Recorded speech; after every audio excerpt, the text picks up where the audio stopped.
But there were false prophets among the people, as there will be false teachers among you, who will secretly put forward wrong teachings for your destruction, even turning away from the Lord who gave himself for them. Those destruction will come quickly, and they themselves will be the cause of it.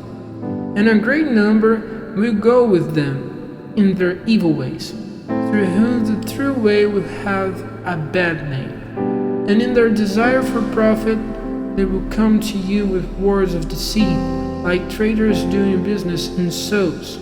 Punishment has been ready for a long time, and their destruction is watching for them. For if God did not have pity for the angels who did evil, but sent them down into hell to be kept in chains of eternal night till they were judged, and did not have mercy on the world which then was, but only kept safe Noah, a preacher of righteousness, with 7 others, when he let loose the waters over the world of the evildoers, and sent destruction on Sodom and Gomorrah, burning them up with fire as an example to those whose way of life might in the future be unpleasing to him, and kept safe Lot, the upright man, who was deeply troubled by the unclean life of the evildoers, because the souls that were upright men living among them was pained from day to day by seeing and hearing their crimes.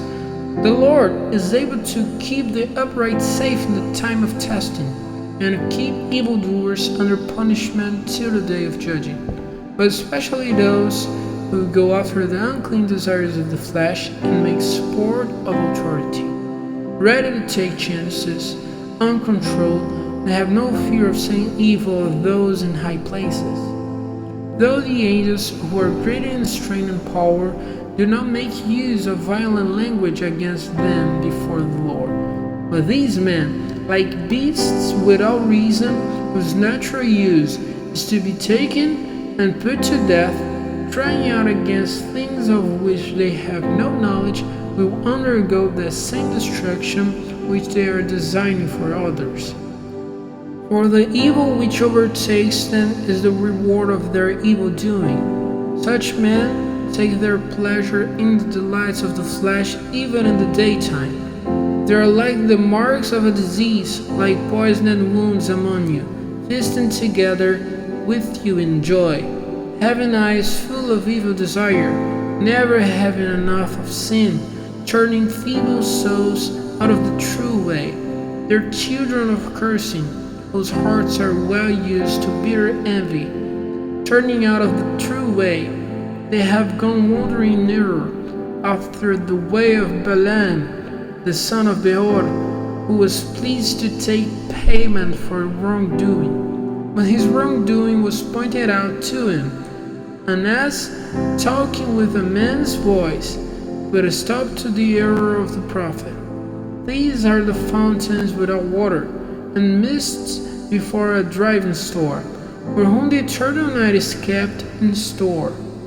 For with high-sounding false words, making use of the attraction of unclean desires of the flesh, they get into their power those newly made free from those who are living in error, saying that they will be free, while they themselves are the servants of destruction, because whatever gets the better of a man makes a servant of him. Or if after they have got free from the unclean things of the world through the knowledge of the Lord and Savior Jesus Christ, they are again taken in the net and overcome, their last condition is worse than their first. But it would have been better for them to have had no knowledge of the way of righteousness than to go back again from the holy law which was given to them after having knowledge of it. They're an example of that true saying, the dog has gone back to the food it had put out, and the pig which had been washed to its rolling in the dirty earth.